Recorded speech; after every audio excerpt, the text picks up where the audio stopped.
Hello friends. So as discussed in the previous video, the basic introduction of Python, what is Python, why we are studying Python, and obviously the history of Python. It was Mr. Guido van Rossum, right? So moving ahead towards the next video of ours in the series of computer science and information practices, that is Python installation. Through the thumbnail you must have understood that what do I mean by Python installation, and there are two platforms on which we are going to install. So they are Windows and Android, right? So right now we are proceeding towards Python installation. So what is it and how it has to be done? So to install Python on Windows, right, you need to install two different files, and that is PVM, that is Python Virtual Machine. We'll learn about it later as well. And the second part is IDE, Integrated Development Environment. So let us proceed. So first of all, I'll just show you the process in the written form. You can take a screenshot and you may proceed as well.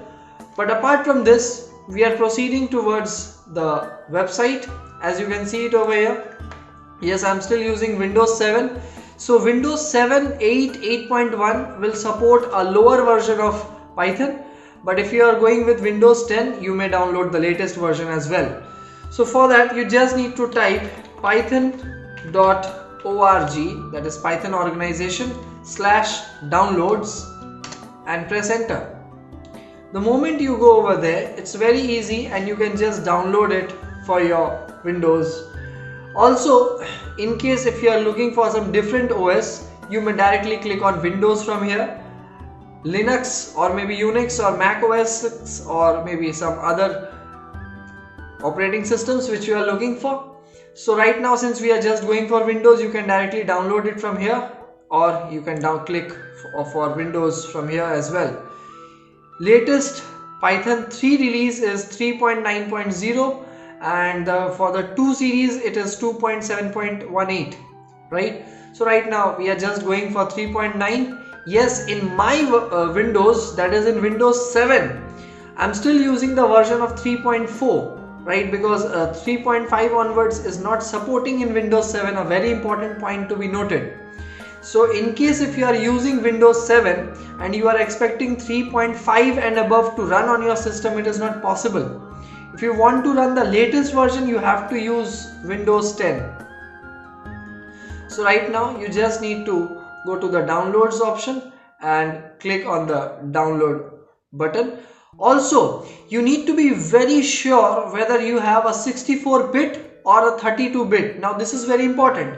Now some people might be thinking, from where to know whether I have a 64-bit operating system or a 32-bit?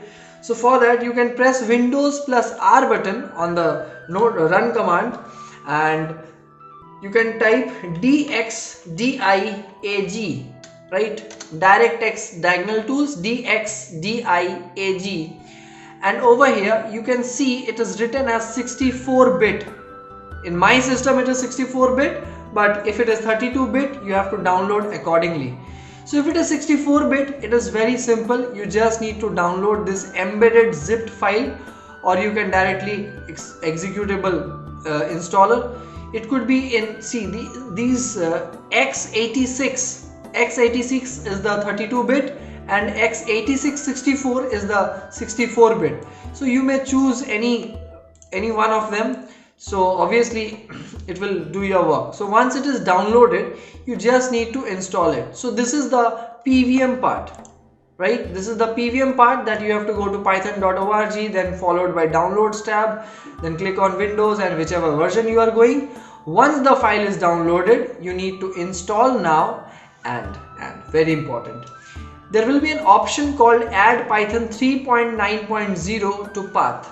You need to follow that also. Means you need to put a click on that option and then you may proceed. Once this is done, once this installation of Python virtual machine is done, you have to install another software called installing the IDE. There are multiple IDEs like Python's we have over here is PyCharm, which we are going to use. Apart from that, we have Dr. P, right? And then you can also do it on Notepad. You can do it on Notepad++.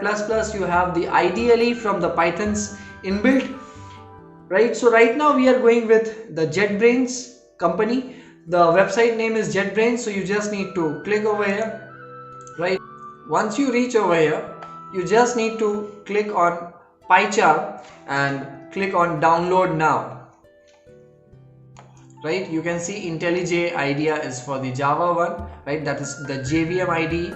Right now over here we have PyCharm 2020.2.4. you just need to click on download.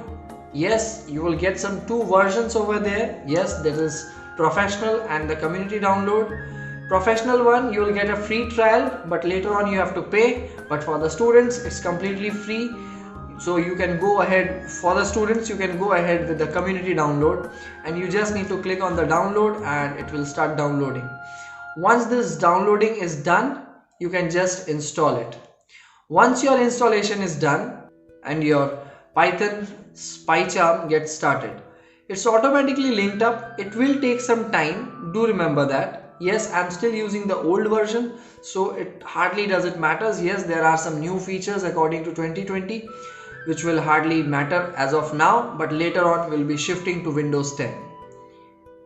So once your PyCharm gets loaded up, you need to set up the settings which is already set up over there, right? So over here you need to create a new project.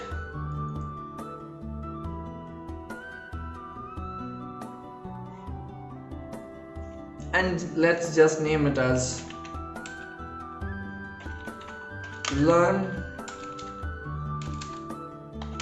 for Future, and then create. This is the very basic project after which we are going to proceed. And once this file is created, it will load up your project, all the assets which is required. And once that's done, this is your basic window, how it will appear on Windows 7, correct, as well as the Windows 10. Go to Learn for Future, put a right click over here and get on the new option, followed by you just need to click on Python file. So the moment you click on a new Python file, you just need to name the file on which you are going to work. So let's say this is my very first Python program. So let's say I'm just giving it the name of first prog, or maybe first program, whatever, and then I click on OK. That's it. That's your Python screen, how we are going to do on PyCharm. Okay, so in Android devices, we are going to go to Play Store and just type PYDROID, PyDroid 3, the very first option, and just go ahead and install it. Once the installation is done, we'll just wait for some time. Okay, once the installation is done, you just need to open it. Wait for the installation to be done. All the assets get installed over here. This is our very own PyDroid screen, which you can just open it at any time.